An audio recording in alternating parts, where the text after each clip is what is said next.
Okay, so this is a let's play of Baldur's Gate, playing the Enhanced Edition. Hopefully we'll move on to Baldur's Gate 2, the Enhanced Edition as well, depending on how this let's play goes. So the Enhanced Edition benefits from a few extra characters, a few extra quests, and of course a decent resolution as opposed to the original game, which required mods to get up to this resolution. So yeah, we have the Black Pits, which is sort of an extra mini game that you can play, and we have the Baldur's Gate main game proper here. So go ahead and click this, the famous Friedrich Nietzsche quote, which means that if you fight evil, don't become evil yourself. This remastered cutscene.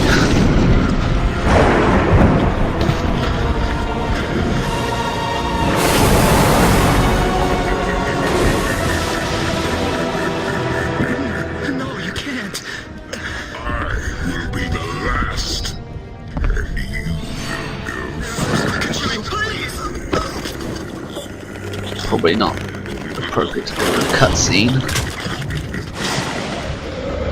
Just a comic strip. Crunch.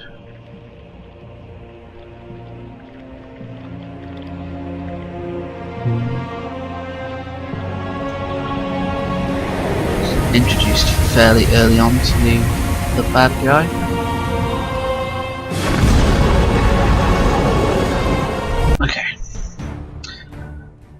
So we can do single and multiplayer. Multiplayer is, as it says, play with other people, but you can also use this to play a single player game where you play with a party that you've made yourself, whereas single player you can only make the protagonist. The other 5 companions are pre-made characters in the game. So we'll go ahead and play single player. New game, load game, we'll play new game. So we have 3, well actually quite a few characters that we can sort of choose. Actually some of these are ones I've already made myself. We can import.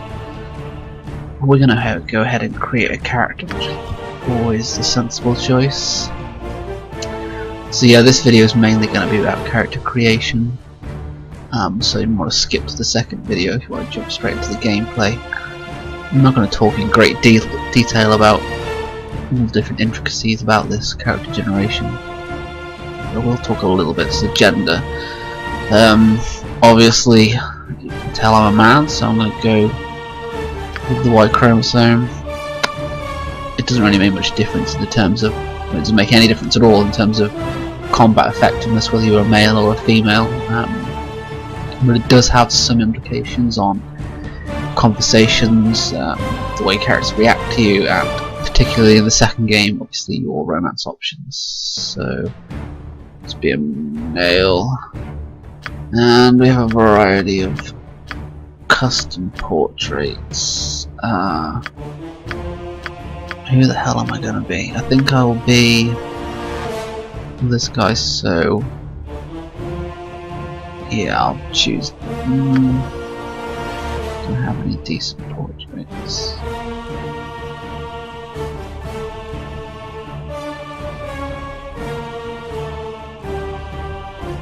I think I'll just be this one. Okay, so we've chosen our portrait. Most of the portraits are of characters in the game, so if you choose that character's portrait, then the in-game portrait of that character changes, because obviously you've taken their portrait, so they need to get a different one. This is a portrait of a monk in the game, but we're not going to have him as one of our companions, so quite happy to just steal his portrait. So next choice is race. So we have a variety of choices. All of them have bonuses and potential debuffs as well. So some of them are quite obvious. So an elf you can expect to be quite dexterous, but a little bit more wimpy. Good with the bows and swords. Equally, each race is limited on what classes it can be as. You don't really know that until you click done. So if you click an elf and then done, you find that some classes are greyed out, and generally they make sense. So you can't be an elf as a paladin, etc. But you kind of have to wing it and sort of choose your race and then check that your class that you want to be is still available. Humans are the sort of the jack of all trades, master of none type race, and that you can be any class. The only difference is that you can't multi-class. Multi-class is where you essentially have multiple classes at once, but you level them all up, and thus you get less XP per class because you're sharing it between different professions. But we're going to be a human, and then we're going to choose our class with the intention of dual classing, which I'll talk about later. But a variety of different classes. Some of them break down into branches, so if you choose paladin, you can then choose out of these 4, which are sort of specialized versions of the paladin. The paladin itself is still a viable class. You don't have to choose any of these professions because each profession comes with its own disadvantages. So the paladin sort of doesn't gain as many advantages, but also doesn't have the disadvantages, whereas each of these does have a disadvantage. So it means that the original class is still a viable class, basically. So we have, again, I'm not going to talk in great detail about these classes. I can do that in another video. So let's just go ahead and choose fighter, and then Kensai is a common class to choose, particularly when you dual classing to a mage. I'm not going to talk about the intricacies of why a Kensai mage is such a great class, but the basic premise is that a Kensai's disadvantage is that it can't wear armor. And of course a mage can't cast spells when they wear armor. If they can wear armor in any way, a mage can't wear armor, but if you multi-class or dual class with a class that can wear armor, you still can't cast spells if you wear any armor. So wearing armor and having a mage subclass is not a good idea because you then can't cast a spell. The Kensai obviously benefits from this because it gets a huge amount of advantages at the cost of not being able to wear armor, which is no longer a cost if you're a mage, it's a necessity. So we'll choose that. The alignment, again, this is just basically how good or evil you are, but there are sort of 2 aspects to it. There's the sort of good, neutral, evil, which is the basic, your moral alignment, so whether you're a good person and want to do good, or whether you're an evil and malicious person and want to hurt or rob, etc. And then the prefix, the lawful, neutral, chaotic, is basically what it says. It's lawful, i.e. you follow the law, or chaotic, you disregard the law and take it into your own hands. So a lawful good will be a sort of paladin, whereas a chaotic good might be some sort of vigilante who goes against the law but ultimately does it for a good reason. Now, because we're a Kensai, which is essentially a samurai, they're very diligent and sort of follow the basic premises that they follow a code. So you can't be chaotic if you're a Kensai because it goes against the entire nature of what the class is based on, i.e. a samurai. A samurai would either follow the code. So we're going to be neutral good. You know, we can shake the laws a little bit to try and get what we want. What we want is obviously to do good. It's worth noting that this effect doesn't have too much on the story other than how happy you are. So just because you're good doesn't mean you're good in the game. You still have to act good to live by the alignment you've chosen. So you could still be evil, but obviously that's going to go against what your alignment is, so you're not going to be happy. So generally you want to stick by what you want. Stick with the alignment you've chosen by acting out those actions which suit it. So if you're evil, then you should be committing evil things, whereas if you're good, you should be doing good things. Generally you want to stick to the alignment you've chosen. So I've chosen alignments. Next is abilities. So this is the sort of thing that you see in a lot of these Dungeons & Dragons role-playing games, which is that you can choose your stats: strength, dexterity, constitution, intelligence, wisdom, and charisma. Unlike a lot of games, you have to roll the dice and you get given points. You can alternate where they go, of course, but the total roll, the number of points you have to spend, varies depending on the roll of the dice. So we can click re-roll. Now we've got 76. Now we got 75, 75, 82. So obviously you can re-roll until you get a number that is, you're happy with basically, and you can play this sort of more hardcore way by restricting the amount of rolls you're going to do, so sort of just playing the character you're given, complete with all the weaknesses that it might come with. Or if you want a bit more of an easygoing ride, again this game is by no means easygoing, but if you do want that, then you can re-roll until you get a nice decent score, so you can store one that's high in the hope of getting one that's higher. So I've got 85 here, so I'll click store and then I'll keep re-rolling again, and in the hope of getting anything higher, and I just missed a 90. Oh god damn my twitchy fingers. Right. Okay, so after a few minutes rolling we've got a respectable number of 89. It goes from about 75 to 99, with 70 to 80 being the most common roll. Anything 90 or over is pretty much keep it and play. 89 is decent enough for me. So as a Kansai, which is a fighter, we wish to get maximum strength. That's the primary thing, so all these stats go to 18, so go to 18.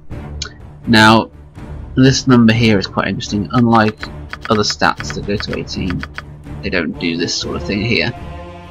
This 18 is the maximum strength of humanoid creatures, except, well, humans, elves, even dwarfs as well actually, but orcs are quite different in that, not that different, but they're different in that they can go to 19 strength, which is one higher. It doesn't sound like much, but it's another level higher in strength.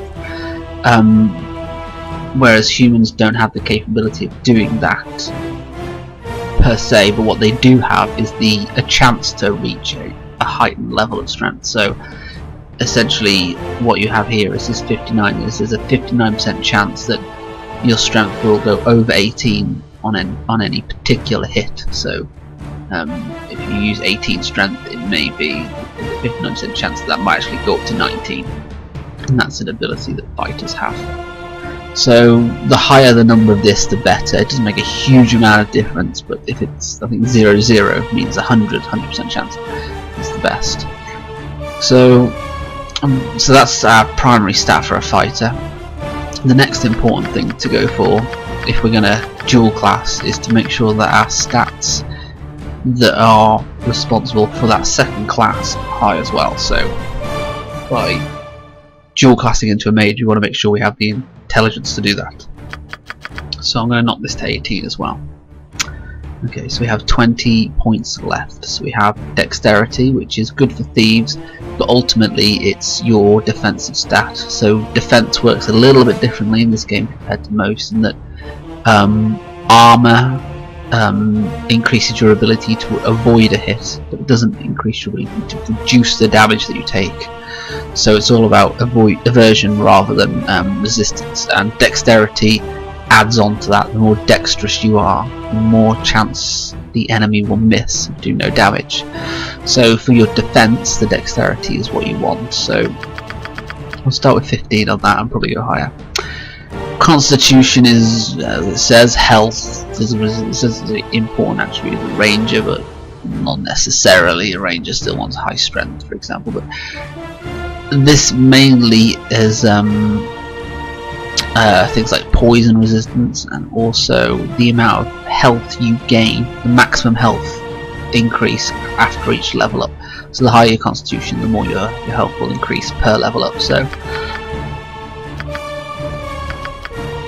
ooh, this is pretty high. I'll go 15.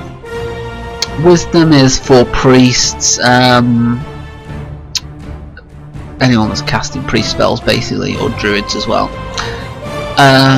It's also important for a couple of mage spells, so we don't really want to remove it completely. I think 12 is fine. So, and then charisma is your persuasiveness basically, so you might be able to reduce the cost of items in a shop. You may be able to convince someone to give you a bigger reward. You may be able to convince someone where if you had lower charisma you might need to bribe them, so it's always useful. It also is good for your party members, how loyal they are. If your party are evil and you're doing good deeds, then they may leave you. If you get too good, charisma sort of holds them in check and keeps them around, so the higher charisma, the more likely you are to hold a party together which has different alignments. So it's pretty important for a leader. What am I going to do? So charisma can be artificially, like all these stats can be artificially increased with items. Equally, they can be reduced by cursed items and debuffs. Charisma is something you can increase pretty quickly at the beginning by getting a ring. So I think we're going to leave that at 10. So yeah, I think that's fine. High strength, high intelligence, decent dexterity and constitution. Charisma will buff up with a ring. Wisdom probably the weakest stat of the lot, but at least it's 13. So done. So next is skills. So this is your weapon proficiencies. There are two categories. There is the weapon itself, so all these different weapons, and then finally at the bottom, the style of the style you use when you're fighting. So is it a two-handed weapon, a single weapon, or are you dual wielding? I would suggest putting points in these before you put points in your weapons, especially if you're playing for one of the first times, because you may not know where the best weapons of a particular categorization are from. So you may dump points in two-handed sword but never find a really good two-handed sword. Equally, you may not have put points in two-handed sword and then find a really good two-handed sword, in which case it would be nice if you could put points in there. So what I'm trying to say is, keep your options open by putting points in here first.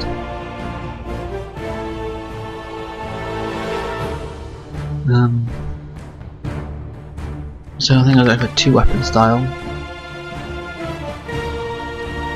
So I'm going to dual wielding weapons, and then yeah, so that's pretty much it. So then I just need to pick some weapons that I'm going to use.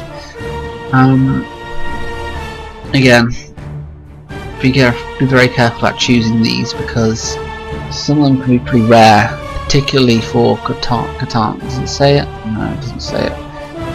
Katanas are quite rare in this game, so it's probably not the best bet to put points in this one.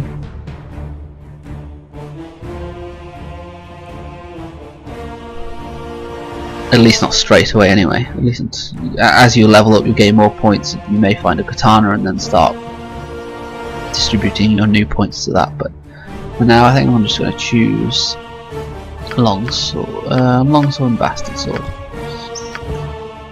Now we have a very rudimentary character customization screen, nothing like Skyrim or Mass Effect, but make our dude a little sexy. So brown hair, I'm thinking red and yellow. Yeah. Okay, well, that's done. You got this coming! That's a bit crazy. Time for a bit of the rough and pure life and death to you all! Let's give them a right thrashing. It's very British. Get over here! Let's give them a right thrashing. I think we should go for this very posh British accents. Let's do that. So next we just need a name. Since we're going to be a sword saint. Oh, don't spell it wrong. I think that seems appropriate. So yes, that's it. This is our character that we're going to be playing with. Yep. So I'll end this video here, and then we can start the next Baldur's Gate in the next video. Yeah, so I'll end the video here, and we actually will be playing the game in the next video. Nestled atop the cliffs that rise from the Sword Coast, the citadel of Candlekeep houses the finest and most comprehensive collection of writings on the face of Farron. It is an imposing fortress, kept in strict isolation from the intrigues that occasionally plague the rest of the Forgotten Realms. It is secluded, highly regimented, and it is home. Within these hallowed halls of knowledge, your story begins. You have spent most of your 20 years of life within this keep's austere walls, under the tutelage of the sage Gorion. Acting as your father, he has raised you on 1,000 tales of heroes and monsters, lovers and infidels, battles and tragedies. However, one story was always left untold, that of your true heritage. You have been told that you are an orphan, but your past is largely unknown. Lately, Gorion has been growing distant from you, as if some grave matter weighs heavily on his heart. You have asked about his concerns as gently as possible, but your queries have been in vain. Your sole comfort is the knowledge that he is a wise man, and you know he will tell you when the time is right. Nonetheless, his silence is troubling, and you cannot help but feel that something is terribly wrong. Today, Gorion has appeared more agitated than ever, and now he has uncharacteristically interrupted your chores in the middle of the day, imparting hurried instructions for you to equip yourself for travel. He has handed you what gold he can spare, but given no clue as to why. Nevertheless, you now stand before the Candlekeep Inn, ready to purchase what you need for an unplanned and unexpected journey.